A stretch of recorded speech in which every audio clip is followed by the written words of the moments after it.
ये गांव है मुड़िया, विधानसभा कस्बा, लोकसभा धौरहरा और जिला है लखीमपुर खीरी।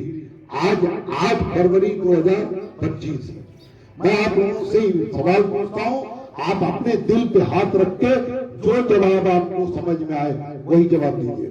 बताओ, जब महान दल नहीं था 15 साल पहले, तब मौर्य समाज की स्थिति अच्छी थी या आज उससे बेहतर हुई है? जोर से बोलिए सब लोग। उससे हाथ उठा के बोलो सब लोग, उससे बेहतर हुई है कि नहीं हुई? उससे बेहतर हुई। जो आज जो दबंग जातियां आपके इर्द गिर्द रहती है, हम किसी दबंग जाति का नाम नहीं लेंगे। आप लोग फोन रखिए, फोन रखो भाई, फोन रख दो ना। जब जरूरी सवाल पूछ रहे हैं फोन करो, रुको ना। जब आपसे सवाल मैं पूछ रहा हूं कि आज जो दबंग जातियां आपके इर्द गिर्द रहती, जो मजबूत जातियां, दबंग जातियां आपके इर्द गिर्द रहती, जो आपको 15 साल पहले मौर्य समाज को कीड़ा मकोड़ा नहीं समझते थे, वो आज आपको महत्व देने लगे नहीं देने लगे, सम्मान देने लगे नहीं देने लगे। ये जो सम्मान और महत्व मिला, ये महत्व और सम्मान बाबू सिंह कुशवाहा जी की वजह से मिला, केशव प्रसाद मौर्य जो डिप्टी सीएम उनकी वजह से मिला, या स्वामी प्रसाद मौर्य की वजह से मिल रहा है, या बिरादरी के जो छोटे मोटे नेता विधायक बन गए, मंत्री बन गए, उनकी वजह से मिल रहा है, या महान दल की वजह से आपका सम्मान बढ़, महान दल की वजह से। जबकि अभी आपने पूरा वोट नहीं दिया, पूरा साथ आपने नहीं दिया।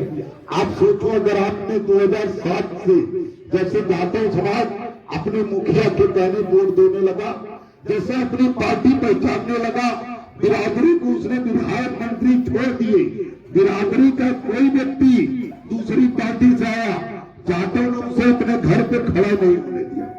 खड़े होने दिया था? बोलो, खड़े होने दिया था? अगर आप उस तरह आज हो गए होते तो क्या आज आपको सरकार में हिस्सेदारी महान दल को मिल गई होती? नहीं मिल गई होती। आज आपका सम्मान बढ़ा होता, आपके बच्चों को फ्री में नौकरी मिल रही होती कि नहीं मिल रही होती? क्या ये भाजपा, यही भाजपा की सरकार अगर महान दल के गठबंधन में बनती तो सम्मान देते कि ना देते, हिस्सा देते कि ना देते? नहीं, हम सरकार नहीं गिरा देते क्या? आप लोगों ने कई बार वोट दिया, आपके दादा ने दिया, आपके दादा के पिता ने भी वोट दिया आजादी के बाद, और आपके पिताजी ने दिया, आप भी वोट दे रहे हैं। लेकिन आज धौरहरा में जो वोट देने के बाद आनंद भदौरिया जी को मेरे कहने पर आपने वोट दिया, किसके कहने दिया? महान दल के कहने दिया ना। मेरे कहने, महान दल के कहने पर आपने आनंद भदौरिया जी को समाजवादी पार्टी को वोट दिया। कभी समाजवादी पार्टी धौरहरा जीती थी क्या? बोलो, जीती थी? आज किसके वोट के बलबूते जीती? महान दल। क्या इसके पहले आपके वोट से कोई जीता नहीं था क्या? जीता था, लेकिन कभी आपको सम्मान दिया क्या? आज आपको सम्मान मिला कि नहीं मिला?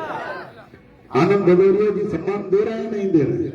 महत्व देते हैं कि नहीं देते? काम तो कोई नहीं करता, क्योंकि आनंद भदौरिया के हाथ में बहुत कुछ है भी नहीं। थोड़ी सी पूंजी आती है, उससे पूरे लोकसभा का विकास संभव नहीं है। वो 10 सड़क भी नहीं बनवा सकते, बहुत थोड़ा सा पैसा आता। लेकिन आज अगर सब किसी ने आपको महत्व नहीं दिया, लेकिन आनंद भदौरिया जी कम से कम आपको महत्व देते, अच्छे व्यक्ति हैं।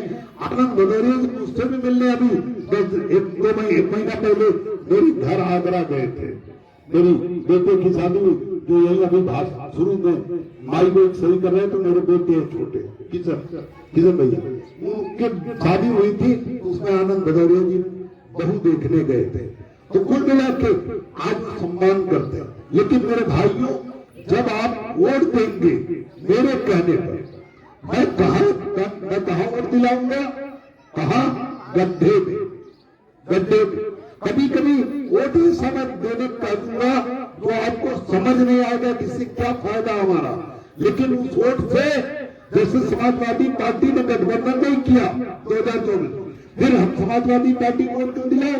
क्योंकि भाजपा को डराना था। कैसे डरती भाजपा? कैसे डरती?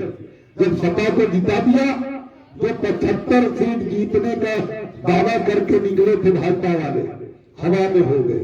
महामंडल ने सपा को जिता दिया और भाजपा साफ हो गई। अखिलेश यादव को घमंड हो गया और उन्हें लगा कि समाज नाराज है भाजपा से, हर वर्ग नाराज है, इसलिए हमारी जीत हो रही। उन्होंने महामंडल का झंडा फेंक दिया, हमारा अपमान कर दिया। हमने उनसे समर्थन वापस ले लिया और फिर योगी जी ने मुझे बुलाया, बीजेपी के बड़े नेताओं ने मुझे बुलाया, राष्ट्रीय महासचिव थे बीजेपी, उन्होंने मुझे बुलाया और फिर बीजेपी कार्यालय में मुझे बुलाकर बीजेपी के प्रदेश अध्यक्ष जो योगी जी बड़े नेता माने जाते हैं भूपेंद्र चौधरी जी ने मेरे बगल में बैठकर समर्थन मांगा और समर्थन लिया। मैंने भाजपा को भी समर्थन दिया और भाजपा के समर्थन से भाजपा को समर्थन दिया